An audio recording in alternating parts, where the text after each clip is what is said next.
달다가 쓰러진 이 몸을 빈손 들고 십자가 앞에 무릎 꿇어 싸우니 오래 주님이 마음에 작정하여 주소서.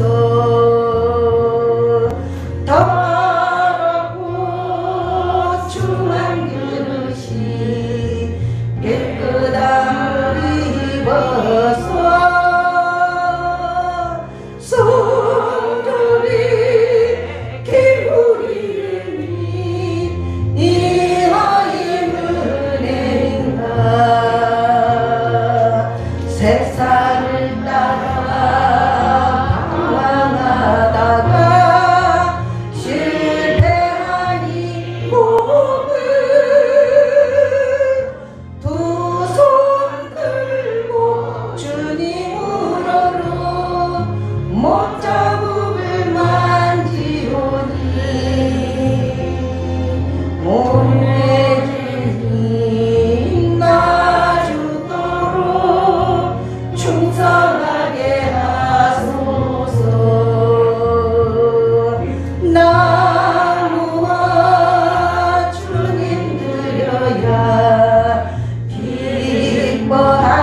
기뻐하시리까. 나무 좋게 드려서 이 은혜가 부리오.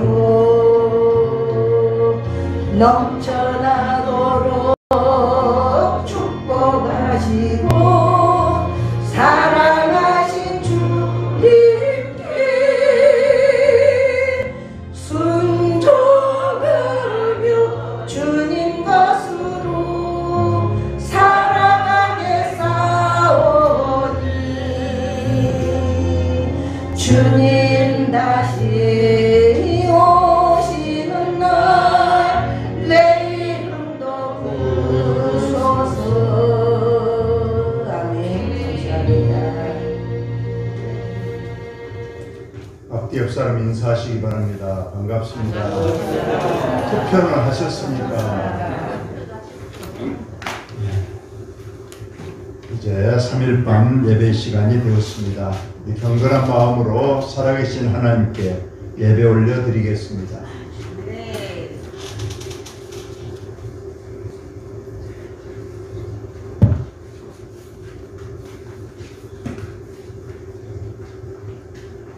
내 육체와 마음은 she약하나 하나님은 내 마음의 반석이시오 영원한 분기시시라. 하나님께 가까이함이 내게 복이라. 내가 주 여호와를 나의 피난처로 삼아 주의 모든 행적을 전파하리이다. 하나님 우리 아버지 은혜와 사랑을 감사드립니다.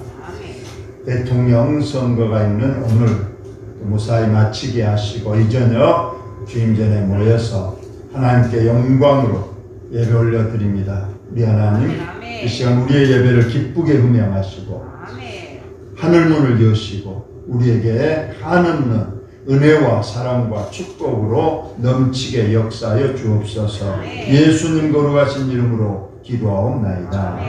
아멘.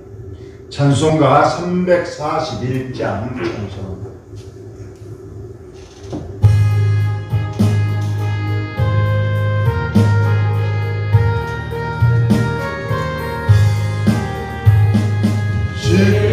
십자가를 내가 지고 주를 따라옵니다.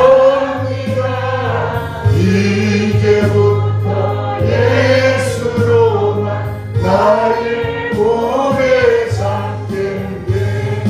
세상에서 부귀 영광 모두 잃어버려도 주의 평 내가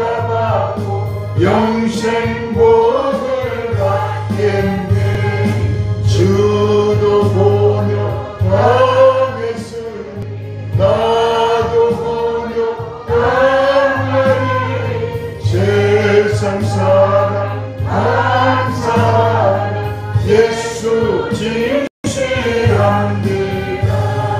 예수 나를 사랑하사 빛난 얼굴 보이며 원수들이 미워해도 염려할 것 없겠네.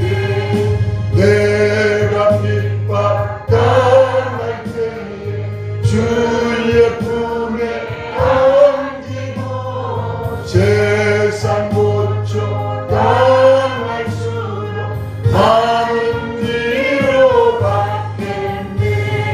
주가 주신 기쁨에 기뻐할 것 무엇냐.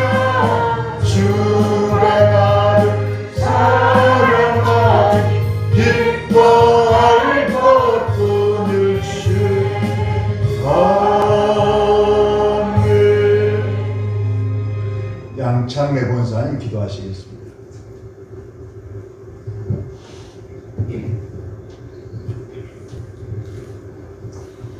하나님 우리 아버지 감사합니다. 예배 후 3일 동안도 참으로 하나님 사랑으로 보살펴 주시고 건강한 모습으로 이렇게 수요일 밤 예배로 저희들 불러주셔서 감사드립니다. 하나님 우리 아버지 우리 온목교를 사랑하여 주시사 아버지 하나님 여기까지 도와주시고 은혜 베풀어 주신 은혜 감사드립니다. 그러나 아버지 하나님 빈자리가 너무나도 많이 싸우니 하나님 우리 아버지께서 빈자리들을 채워주실 것을 믿습니다. 아버지 하나님 전도 예문을 열어주셔서 참으로 많은 사람들을 아버지 하나님 교회로 보내주실 것을 믿사옵나이다. 하나님 우리 아버지 참으로 아버지 하나님 우리 교회가 아버지 하나님 올 한해도 평안함을 얻고 하나님 말씀 안에서 참으로 기쁨으로 섬길 수 있는 귀한 재단이 되게 도와주시옵소서. 아멘. 아버지 하나님 특별히 오늘은 또한 대한민국에 참으로 아버지 하나님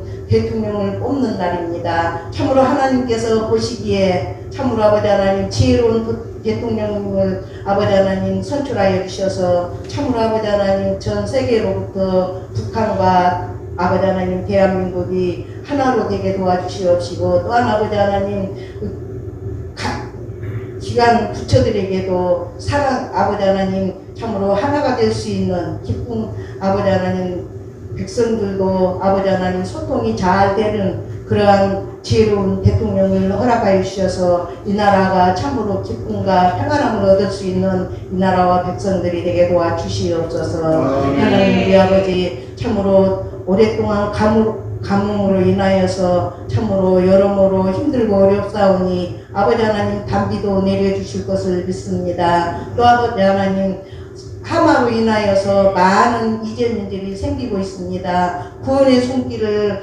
허락하여 주시사 참으로 아버지 하나님 저들에게 보금자리를 속히 아버지 하나님 마련하여서 참으로 아버지 하나님 기쁨으로 살아갈 수 있는 대한민국의 모든 민족들이 되게 도와주시옵소서. 거룩하시고 자비로우신 하나님 이 시간에도 귀한 말씀 전하실 목사님에게도 은혜 베풀어 주시사 성령의 두루마기로 입혀주셔서 어떤 말씀을 주시든지 저희들 그 말씀 가지고 힘들고 어려운 이 세상 말씀으로 아버지 하나님 믿음으로 승리할 수 있는 저희들이 되게 도와주시옵소서.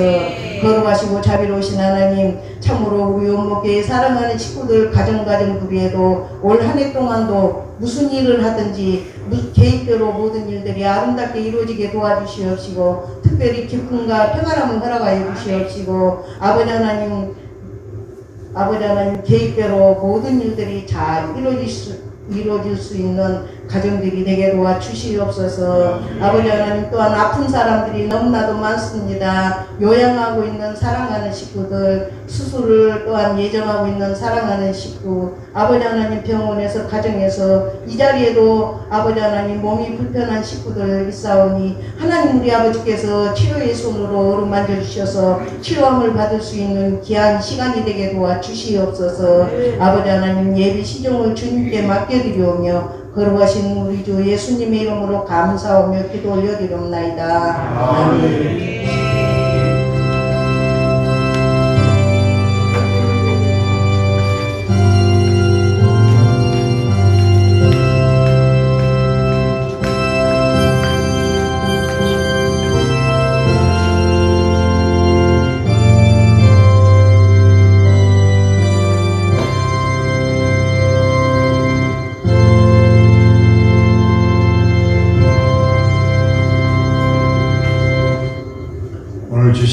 하나님의 말씀입니다. 누가복음 21장입니다. 누가복음 21장.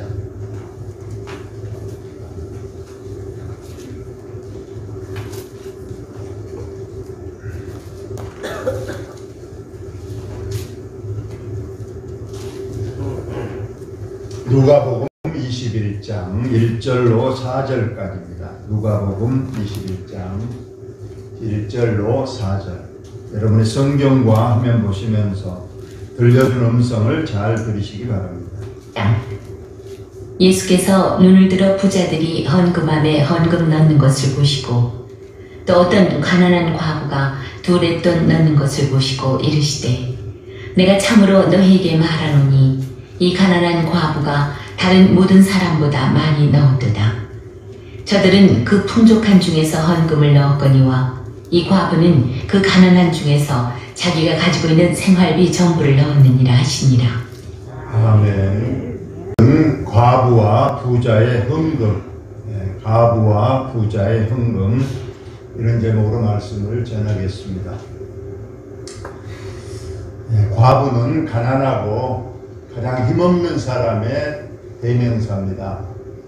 반대로 부자는 돈이 많고 권력도 있고 많은 것을 풍족하게 누릴 수 있는 사람의 대명사입니다. 이 두 사람의 이제 비교해서 어느 날 같은 장소, 같은 시간에 하나님 앞에 헌금을 드렸는데 이것을 우리 주님이 보고 계셨고 이에 대한 평가를 해주신 내용이 오늘 본문의 내용입니다.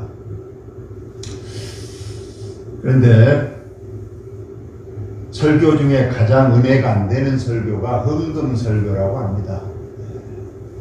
아무래도 헌금을 강조하는 설교하면 성도들이 듣기에 거부하고 헌금을 강요하는가 해서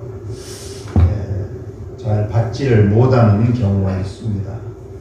또 우리 교회에 다니다, 우리 교회뿐만 아니겠습니다만 교회를 다니다가 그만둔 사람의 거의 대부분의 그 이유를 들어보면 교회에 물론 다른 부도덕이라든가 자기의 마음에 안 드는 면이 있어서 그만둔 경우도 있지만 또 헌금에 대한 부담 때문에 교회를 그만둔 경우도 많다는 통계 자료가 있습니다.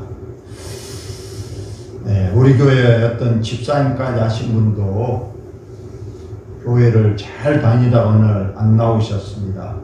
그래서 여러분 교회를 좀 나오십시오. 무슨 일이 있습니까? 물어봤는데 저한테는 직접 말을 안 했는데 옆 사람을 통해서 말하기를 원목교회는 헌금을 너무 강조하고 헌금이 부담돼서 교회를 못 나가겠다고 했답니다. 그래서 제가 곰곰이 생각을 해봤어요. 제가 여기 온 지 이제 10년째가 되는데 저 과연 헌금하라고 설교를 한 번이라도 한 적이 있었는가? 물론 오늘같이 내가 의도적으로 오늘 본문을 선택한 것이 아니고 누가복음을 쭉 1장부터 공부하다가 오늘 본문이 나와서 이걸 저도 그래서 건너뛸까 그 생각도 했습니다. 그러나 이걸 또 의도적으로 건너뛰기에는 하나님의 말씀인데 취사선택, 성도들에게 듣기 좋은 설교 그런 것만 해서 되겠는가. 그래서 눈치끔 감고 오늘 본문의 말씀을 했습니다. 여러분 혹시 제가 헌금을 강조를 한 설교를 했다고 여러분도 그렇게 우리 교회는 너무 목사님이 헌금을 너무 강조하시고 헌금 설교를 1년에 여러 번 다른 의외로운 설교도 많이 있을 것인데 왜 우리 목사님이 이렇게 헌금 강조를 하시고 헌금하라고 하는가? 혹시 그런 마음을 갖고 있는가? 저는 그렇지 않다고 봤는데 듣는 여러분들은 어떻게 생각할지를 잘 모르겠습니다만 오늘 이왕 이 본문이 나왔으니까 이 본문에 대한 우리가 어떤 헌금 또 헌금하는 자세, 하나님은 어떻게 헌금을 하라고 하셨는가에 대해서 간단히 담담하게 제가 말씀을 드리겠습니다. 특히 저 개인적 소견을 말한 것이 아니고 항상 저는 성경 구절을 항상 먼저 올리고 그에 대한 주로 주의나 해석을 하기 때문에 오늘은 담담하게 좀 들어주시기를 바랍니다. 우리가 사람으로 살 때 물질이 필요하잖아요. 이 물질에 대한 성경 구절이 많이 있습니다. 몇 가지 있지만 오늘 우리에게 정말로 필요한 우리의 마음이 어떤 것이 있어야 되는가. 자족하는 마음이 저는 가장 중요하다고 생각을 해요. 자족하는 마음. 이 자족이라는 말은 우리 보니까 세상에 우리가 아무것도 가지고 온 것이 없으며 또한 아무것도 가지고 가지 못하리니, 이건 저와 여러분 분명히 인정할 거예요. 여러분 어머니 뱃속에 나올 때서 이 손에 뭐 쥐고 나왔나요? 동전 한 입 가지고 나왔나요? 아무것도 없이 빈손으로 왔습니다. 돌아가신 분 뭐 가지고 갈 수 있나요? 빈손으로 왔다. 빈손으로 가는 것은 교회에서뿐만 아니고 세상 사람들도 인정하는 그런 내용입니다. 그런데 사람들은 특히 많이 가지려고 하는 것이 문제라는 거예요. 그래서 오늘 이 자족하는 마음, 지금 내 형편, 물론 세상은 물질적으로 보면 불공평합니다. 부자도 있고, 그래서 그냥 평생 돈을 내 마음대로 물 쓰듯이 써도 다 못 쓰고 죽을 만큼 부잣집에 태어나서 참 할 것 못할 것 할 수 있는 그런 환경에 태어난 사람도 있습니다. 그런데 정말로 하루 끼니를 걱정해야 되는, 라면을 오늘 한 끼라도 먹을 수 있는가를 걱정해야 될 사람도 많이 있다는 거예요. 물론 그 중간에 많은 그런 형편과 조건 속에 사는 저와 여러분도 있습니다. 그러나 나는 지금 이 모든 조건과 환경, 내 가진 물질, 이거에 자족하는 마음이 있어야 이것이 믿음의 큰 경건, 하나님께 은혜가 됩니다. 자꾸 이거에 대해서 불평하면 하나님 왜 나를 좀 더 물질적으로 풍족하게 안 주시는가? 왜 내게 좀 더 건강을 더 안 주시는가? 내게 좀 더 우리 자녀들에 대한 좋은 어떤 축복을 안 주시는가? 자꾸 자족하는 마음이 없이, 자족의 반대는 늘 불평, 불만이고 탐욕입니다.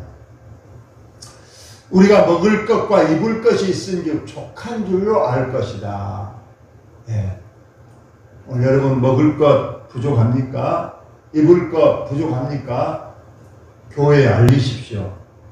그러면 저희 교회에서 먹을 것과 입을 것은 그래도 여러분들에게 줄 수 있는, 그러나 내가 보기에는 먹을 것 없는 우리 성도 가정 없고 입을 것 없는 성도 가정 없습니다. 아멘을 한 번도 안 하십니다. 혹시 먹을 것 쌀이 떨어져 버리신 분, 혹시 옷이 없어서 교회 나올 때 지금 알몸으로 오신 분 없을 겁니다.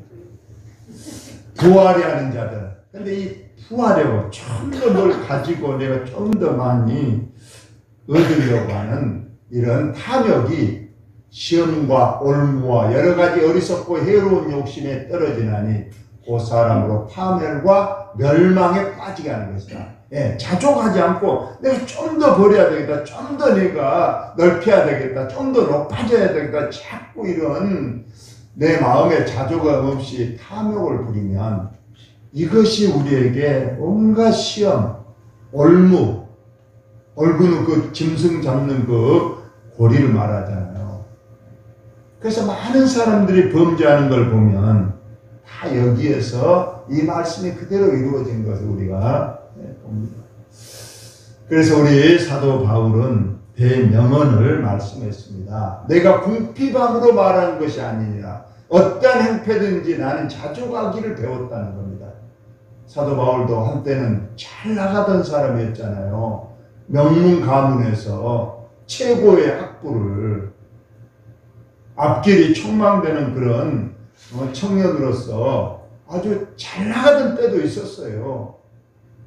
그러지만 예수 그리스도를 이제 믿고 예수님의 사명 받은 자로서 그때부터 그는 아주 밑바닥으로, 우리 사람으로, 세상 사람 기준으로 본다면 아주 인생 밑바닥으로 떨어져 버렸잖아요. 그래서 사도 바울은 위에도 있어봤고 아래도 있어봤고 부항도 있어봤고 천한 데도 있어봤는데, 나는 어떠한 형편이든지 나는 자족하는 걸 배웠고, 자족함 속에서 나는 하나님 은혜를 체험했고, 또 나는 그것에 전혀 신경이지 않습니다. 배고프고 풍부와 궁핍에도 처할 줄 아는 일체의 비결을 배웠다. 한 끼 굶으면 어쩌냐? 부자가 새끼 이상 더 먹느냐? 참 하면서 사도 바울은 나는 자족하는 데만큼은 내가 자신 있다. 어느 곳에 갔는지. 그래서 우리가 사도행전이나 모든 사도 바울의 성경에서 그는 한 번도 불평불만을 하지 않았던 것을 우리는 볼 수가 있습니다. 그 매를 맞고 억울하고 우리가 보면 참으로 그냥 눈물 나지만은 오히려 옥에 가서도 찬송을 부르고 옥에 가서도 기도하고, 저는 그런 사도 바울과 같은 그런 자족의 삶이 참 부럽고, 저와 여러분도 이런 비결을 배워서 자족하는 삶이 꼭 있기를 예수님의 이름으로 축원을 드립니다. 오늘 본문 보니까 예수님께서 눈을 들어 부자들이 헌금함에 헌금 넣는 것을 보셨고요. 또 한편에는 어떤 가난한 가부가 2렙돈 넣는 걸 보셨다. 여기서 보셨어요. 이 누가복음에 이렇게 되어 있는데 좀 더 자세한 이 부분을 보려면 마가복음 12장 41절이 똑같은 내용인데, 예수님께서 헌금함을 대하여 앉으시고 헌금함을 볼 수 있는 자리에 딱 앉아서 작정을 하고 누가 얼마를 헌금하는가 이걸 예수님께서 작정하고 보시려고 딱 앉아 계셨다는 거예요. 이렇게 보셨습니다. 진짜 많은 사람들이 와서 헌금을 합니다. 그런데 오늘 다른 사람의 헌금을 놔두고 두 사람, 부자하고 가난한 가부의 헌금 넣는 것만을 우리 주님이 대표적으로 말씀을 하신 겁니다. 부자들이야 얼마나 많이 넣었겠어요. 많이 넣었을 거예요. 근데 여기 보니까 가부, 그 당시 가부는 경제력이 전혀 없습니다. 바깥 생활을 못하기 때문에 실상은 경제력이 없죠. 겨우 한다는 것이 남의 밭에 가서 이삭 줍기에서 근근히 살아가는 사람이 가부입니다. 그런데 오늘 그 가부가 그래도 어떻게 돈을 마련했든지 2렙돈을 가지고 와서 헌금을 드렸다. 부자가 넣는 돈의 금액은 나와 있지 않지만 가부가 넣는 돈은 우리 주님이 정확하게 금액을 알고 계셨다는 거예요. 여기 보니까 2렙돈. 성경 이 돈에 여러 가지 이제 종류가 있습니다. 가장 큰 단위가 달란트입니다. 달란트는 이제 33kg 정도 되는 그런 가장 큰 단위의 돈 단위인데, 여기 렙돈은 가장 적은 단위입니다. 동전 단위인데 이것을 지금 돈으로 환산하니까 정확하게 한 렙돈이 950원 정도, 그냥 1,000원으로 하면 됩니다. 그러니까 2렙돈 걸면 이 가부가 2,000원을 주일 헌금으로 가져와서 헌금 안에 넣는 걸 예수님이 봤다는 거예요.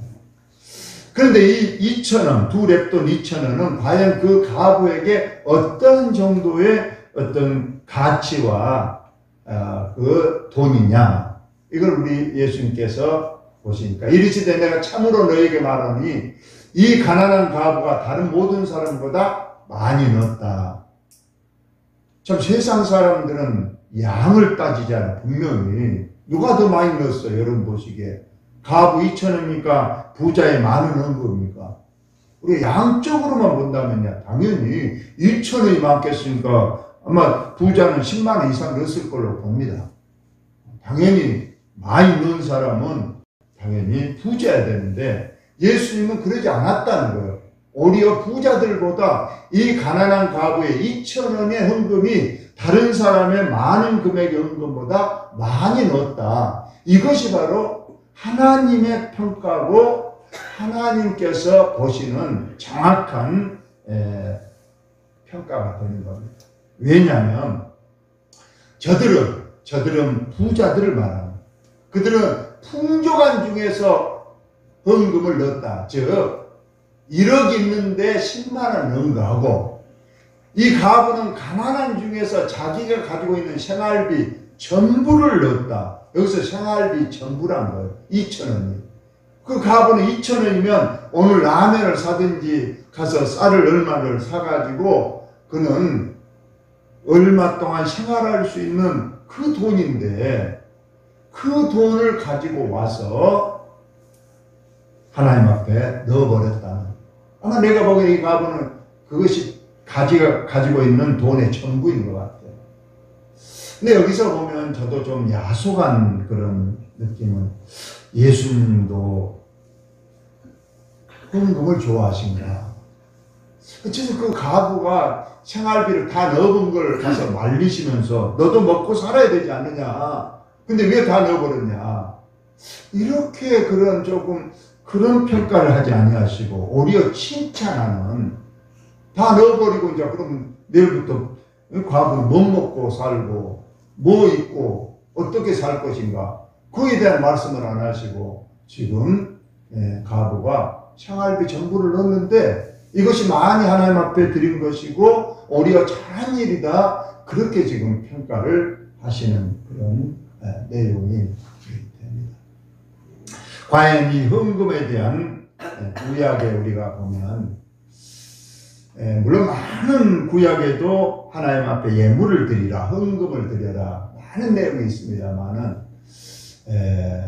우리 하나님께서도 명절이라든가 하나님 성전에 올 때는 빈손으로 여호와를 뵙지 말고 각 사람이 내 하나님 여호와께 주신 복을 따라 힘대로 예물을 가지고 와서 드리라는 거예요. 절대 하나님 전에 올 때 빈손으로 오지 말고 너에게 하나님이 주신 복을 따라서, 많이 드리라는 것이 아니고 너 복을 따라서 그의 힘대로 하나님 앞에 드리라. 우리가 잘 아는 말라기 3장 10절, 만군의 여호와가 이르노라 너희의 온전한 11조를 창고에 들여 나의 집에 양식이 있게 하고 그것으로 나를 시험을 해보라. 정말로 11조를 했는데 내가 복을 주냐 안 주냐를 시험을 한번 해봐라. 내가 분명히 단언하건대 내가 하늘문을 열고 너희에게 복을 쌓을 것이 없도록 붙지 아니한가 보라. 나를 시험해서라고까지 하나님께서는 헌금을 우리에게 말씀하셨습니다. 그러나 이것을 이제 목사님이 설교하면 이제 교회 헌금 많이 하라, 마치 그것이 하나님 말씀이 아니고 목사님 개인적 견해로 뭐 헌금을 많이 해야 목사님에게도 뭐 떨어지는 것이 많이 있어서 그런가, 자꾸 11조 해라, 다른 헌금도 많이 해라 그러는데, 이 정확한 하나님의 말씀, 이거에 대해서 다른 어떤 핑계나 다른 어떤 해석이 있을 수가 없습니다. 11조를 드려봐라. 내가 하늘문을 엮고 너에게 복을 쌓을 것이 없도록 붙지 아니한가 보라 말씀을 하신답니다. 이 말씀에 대해서 우리 주님은 그럼 어떻게, 그래서 많은 어떤 분들은 그렇게 말합니다. 11조는 구약의 산물 아니냐, 이제 신약이 됐으니 11조 필요 없는 거 아니냐, 그러면서 11조 폐지론, 11조 무용론을 말하는 분들도 있습니다. 그러면 과연 예수님은 어떻게 분명히 말씀하셨는가? 화 있을 적 외식하는 성인과 바리새인들 너희가 박하와 해양과 근처에 11조는 들이되, 11조를 그들이 정확하게 드렸다는 거예요. 박하, 회양, 근처, 즉 근처라는 건 텃밭에 나는 채소까지도 정확한 11조를 너희들이 분명히 드렸다는 거예요. 그런데 너희는 10의 1조만 드릴 줄 알았지 하나님 말씀에 더 중요한 정의와 긍휼과 믿음은 버렸더라. 그래서 바리새인들은 정의가 없어. 불이. 그래서 가부의 가산을 그냥 빼앗아버리고 긍휼, 그런 가부를 불쌍히 여기지도 않고 하나님에 대한 믿음은 없이 그냥 형식적으로 그냥 10의 1조만 드렸다. 그래서 결론이 뭐냐? 그러나 분명히 없어. 여기서 예수님께서 10의 1조에 대해서 이것도 행하고 저것도 버리지 말아야 할지니라. 그 말은 이것도 행하라. 그 말은 10의 1조도 드리고 저것 믿음 생활에 대한 정의와 긍휼과 믿음도 함께 가지면서 10의 1조로 드리라. 이렇게 분명하게 예수님께서도 말씀을 하셨습니다.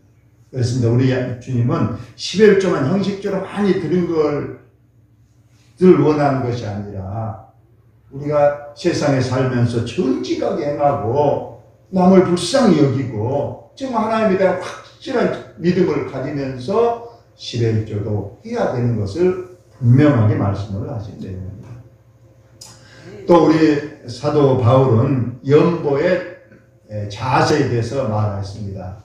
내가 이 형제들로 먼저 너희에 가서 너희가 전에 약속한 연보를 미리 준비하게 하도록 권면하는 것이 필요한 줄 생각하였느니 이렇게 하여야 참 연보답고 억지가 아니다. 우리가 옛날 우리는 연보라고 그랬잖아요. 지금 언급인데 이것을 미리 준비해서 드려야 되는 거예요. 그래서 교회 앞에 저디에 와서 그때야 막 주머니 뒤지고 뭐 내서 오늘 5,000원짜리냐 10,000원짜리냐 이건 안 되고 집에서부터 미리 오늘 드릴 헌금을 다 준비해 가지고 와서 하나님 앞에 드려야 된다. 이것을 말씀하고 또 가장 중요한 그 헌금의 자세, 마음에 정한 대로 할 것이지 절대 인색하거나 억지로 하지 말지니 하나님은 즐겨내는 자를 사랑하신다. 여러분 하나님 앞에 기쁜 마음으로 꼭 드리시기를 바랍니다. 헌금에 대한 잘못된 자세 세 가지를 어떤 분이 말씀을 했습니다. 첫째는 헌금을 복채 내듯이 하는 성도가 있다는 것. 즉 우리가 복채라고 하면 무당이나 점쟁이한테 가서 어떤 점을 보고 그걸 드립니다. 근데 이 복채는 미리 드려야 된대요. 왜냐하면 미리 주면은 자기에게 좋은 말을 막 해준다. 근데 안 주면, 거나 좁게 많이 안 주면은 이 사람이, 당신의 앞으로 운명은 별로 안 좋고 어쩌고 이런다고. 쉽게 여기서 말하면, 여러분, 헌금은 왜 드릴까요? 우리 성도도 그렇게 드린 분이 있어요. 하나님, 이 헌금 받으시고, 이 헌금 뻥튀기해서 그냥 내가 10,000원 드렸으니까 100만원, 1000만원으로 주십시오. 어떤 조건부로 복채 내듯이 하나님 앞에 헌금 내는 것, 이건 잘못됐다는 거. 두 번째로 보면 세금 내듯이 내는 사람이 있다는 게 억지로 주정헌금 봉투가 있는데 저거 매주 도장을 또 찍고 금액 적으니까 또 틀림없이 우리 목사님도 보시고 또 주보에도 이름 다 적어졌으니까 내가 어쩔 수 없이 안 내고 싶지만 어쩔 수 없이 내는 그런 세금 내는 형식의 우리가 헌금도 이거 분명히 잘못됐다는 걸 우리가 아는 거예요. 세 번째로 보면 기부금 내듯이 하는 헌금도 잘못됐다는 거예요. 제가 전에 한번 그런 얘기를 한 적이 있었어요. 어떤 사람 헌금을 내면 이걸 하나님 앞에 낸 것이 아니라 내가 헌금 내야 우리 목사님도 사례비 주어서 먹고 살아야 되고 내가 헌금을 내야 이 돈으로 교회 전기세도 냈고 관리비도 하고 그런다. 여러분 헌금 안 내도 우리 교회 하나님께서 다 운영하시고 더 먹을 것처럼 여러분 주신 줄 여러분 믿으시기 바랍니다. 헌금은 하나님께 드린 거지 목사를 위해서 드리고 교회 관리를 위해서 드린다 그러면 절대 이런 유익이 없고 복이 없습니다. 헌금은 분명하게 하나님께서 내게 너무 많은 것을 주셨는데 내가 다 드리지는 못해도 일부분이라도 내가 하나님을 사랑하는 마음으로 하나님이 나를 구원해 주신 데 대한 감사로 내가 일부분을 드립니다. 하나님 이거라도 하나님 받으시고 하나님 영광을 받으시옵소서 하는 신앙 고백으로 우리가 헌금을 드려야 됩니다. 그래서 예배의 요소 중에 우리가 찬송도 있고 기도가 있고 말씀이 있고 그 다음에 헌금도 있어야 예배의 구성 요소가 되는 것을 우리가 봅니다. 아무쪼록 오늘 헌금 설교를 했으니까 여러분 은혜가 안 됐을 겁니다만 오늘 또 헌금 설교를 통해서도 저와 여러분이 다시 한번 우리 헌금을 드리는 자세, 또 헌금을 왜 드리는가, 우리 하나님께서 이건 분명하게 말씀하신 내용으로 우리 하나님 앞에 인색하거나 억지로 내지 마시고 자원과 기쁨과 감사로 하나님 앞에 드리시는 그런 손길에 하나님이 축복하심을 믿는 저와 여러분 되시기를 예수님 이름으로 축원을 드립니다. 하나님 우리 아버지 은혜를 감사합니다. 이 밤도 저희들 하나님 앞에 나와 예배하며 말씀을 받습니다. 한 말씀이라도 내 안에 남게 도와주시고 이 말씀에 순종하는 우리들이 되게 하여 주옵소서. 예수님 거룩하신 이름으로 기도하옵나이다. 아멘. 찬송가 382장 찬송.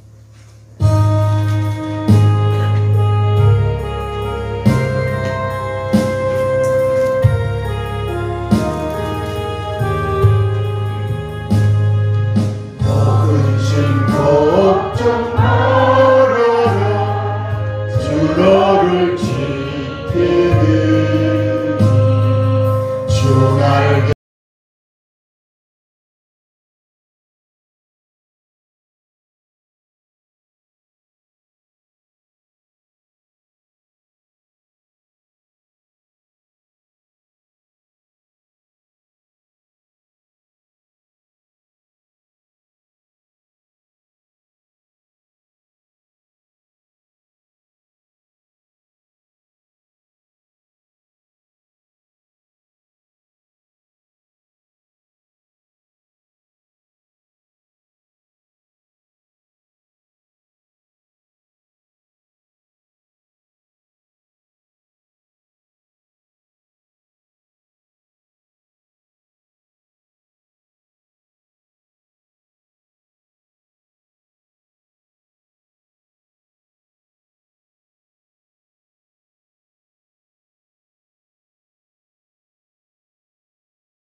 오늘 3일 밤 예배 나오셔서 하나님께 예배로 영광을 돌리신 여러분들을 우리 하나님 꼭 기억하시고 축복하시면 좋습니다. 이제 여러분 집에 돌아가시면 당장은 아니겠지만 오늘 자고 내일 아침에 일어나면 새로운 대통령이 확정이 되어 있을 거예요. 여러분 그거 보시고 절대 내가 찍은 사람 안 됐다 하지 마시고 아멘 하시기 바랍니다. 하나님께서 이미 정하시고 세워놓으셨음을 믿고 아멘 하고 이제 더 나라와 민족을 위해서 또 그분을 위해서 기도하면 우리 하나님께서 그분을 통해서 또 우리에게 더 좋은 또 평안과 더 좋은 나라로 이끌어 가시는 여러분 믿으시기 바랍니다. 주 예수 그리스도의 은혜와 하나님 아버지의 그 크신 사랑하심과 보혜사 성령님 교통하심이 오늘 대통령 선거를 또 끝내고 또 주님이 좋은 대통령 하나님이 세워주실 줄로 믿고 또 우리 믿음 생활 잘하기로 다짐하는 우리 사랑하는 식구들, 자녀들, 가정 생업 위에 지금부터 영원토록 함께 있을지어다. 아멘.